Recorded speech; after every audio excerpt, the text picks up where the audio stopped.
Hello students, today I am going to share hints related to question number 55 to 58 of proprietary ratio. I have already explained you what is proprietary ratio, so let us begin with the sums of it. See, first one, what it is saying: from the following information calculate proprietary ratio, and share capital is given, reserves and surplus is given, non-current assets is given, and current assets is given. So this is as same as what we have did in the previous sum of this video. Okay, so I'll start with question number 56. See, question number 56, what it is saying: from the following information calculate proprietary ratio. Now what you are given: equity share capital is given, preference share is given, reserves and surplus is given, debentures is given, and trade payables are given. And then for total assets also, fixed assets, short term investment, and other current assets are given. So for our formula of proprietary ratio, what is the formula for proprietary ratio? If I talk about proprietary ratio, this is question number 56. Proprietary ratio is equals to shareholders fund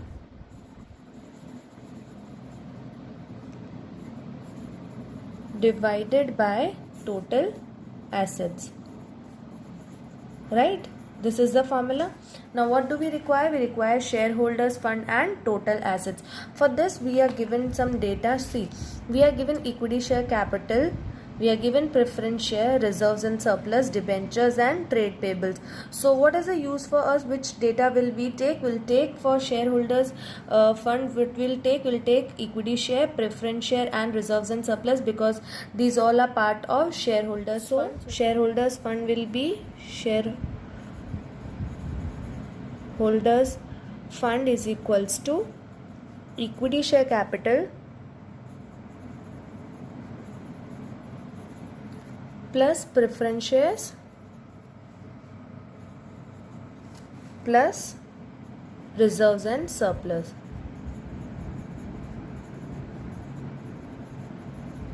Now equity share capital is given to us as rupees 3 lakh, plus preference shares given to us as 1,50,000, plus reserves and surplus is given to us as 75,000. Adding this all, you'll get your answer as 5,25,000. Now you got your shareholders fund as 5,25,000, and talking about total assets, you are already given your total assets here as fixed asset, short term investment, and other current assets, and the total is given as 7,50,000. So total asset is given, you got your shareholders fund, and you can apply the formula. You are given shareholders fund, okay, and you can apply this formula and you will get your answer. Now starting with next question, that is question number 57. Let us see what it is saying. Question number 51. Now see, question number 57, what it is saying: calculate proprietary ratio from the following. Equity share capital is given, 10% preference share capital is given, then reserves and surplus, creditors, 9% debentures, fixed assets is given, trade investment is given, and current assets is given to us. Now this is as same as what we did in the last sum. Equity, 10% preference shares and reserve will add up to shareholders fund, and this 3 will add up to total assets, and you can get your answer. Okay, so we'll move to next question, that is question number 58, and say what it is saying: state with reason whether the proprietary ratio will improve, decline, or will not change because of the following transaction. That means in this what we have to find? We have to find the changes. Will it increase, decrease, or decline? And proprietary ratio is given to us as 0.8:1. I hope you remember this type of sum. So what we'll do, first of all, we'll have to assume this, right? So let us assume the ratio as ratio is already given. So let us assume the amount. I'll assume amount, this is 0.8:1. So shareholders fund is assumed as 8 lakh, okay, and total assets as 10 lakh. So this will give you the ratio as 0.8:1. I have assumed shareholders fund as 8 lakh and total assets as 10 lakh, which will give me the ratio 0.8:1. Now talking about the first one, see what it is saying.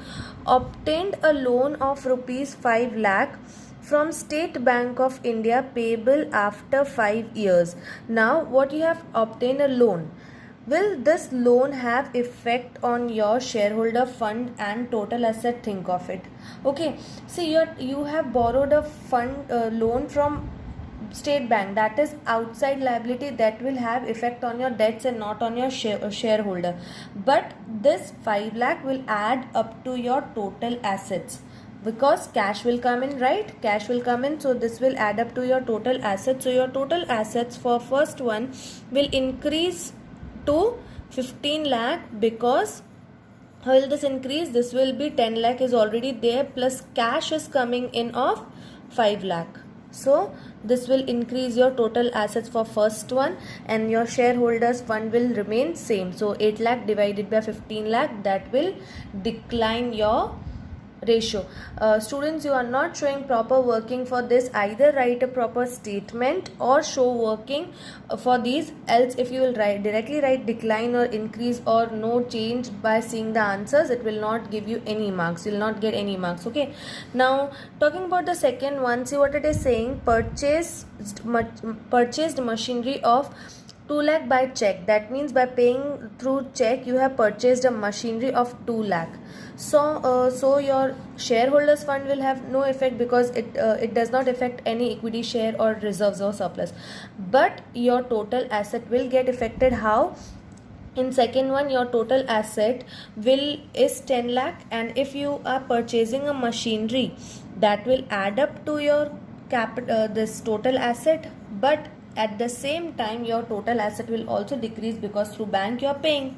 So through bank it will decrease. So your total this will be added and this will be deducted, but then the amount will stay same and there will be no change in your ratio. Okay, now talking about the third one, see what it is saying. Redeemed 7% redeemable preference shares rupees 3 lakh. That means you have paid off your preference shares. Now paying off your preference share will affect both these shareholders fund also and total assets also. How? Because preference share is part of shareholders fund, right?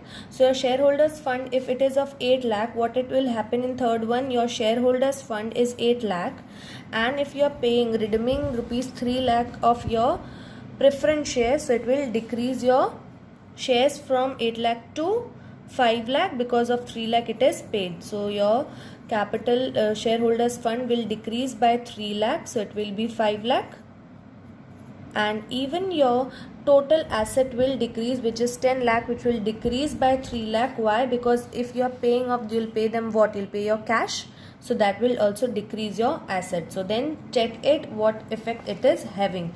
It will decrease both total shareholders fund also and total assets also, and don't think if it is increasing both there will be no change. Check it once and then see what the change is there. Okay, the next one is issued equity share to the vendor of building for 7 lakh, building purchase for rupees 7 lakh. That means you have purchased a building of rupees 7 lakh and you have issued equity share instead of cash. So what will it happen? It will add up to your shareholder also, and total assets will also increase because in shareholders it is adding up equity, and in total assets it is adding machinery. So in both it will be added. The amount 7 lakh will be added in shareholders fund as well as in total assets. And last one is redeemed 10% redeemable debentures of rupees 6 lakh. That means you have paid off the debentures. Now debentures are not part of shareholders fund, and even they are not part of long term debts in the year which they are redeemed. But here we are talking about shareholders fund. It is not at all part of shareholders fund, but you have redeemed it. That means you are paying off, and you would have paid from what? Your assets. So your assets will decrease by 6 lakh. So then check what difference it is having on your ratio. Okay, I hope these sums are clear to you and you can do these sums yourself.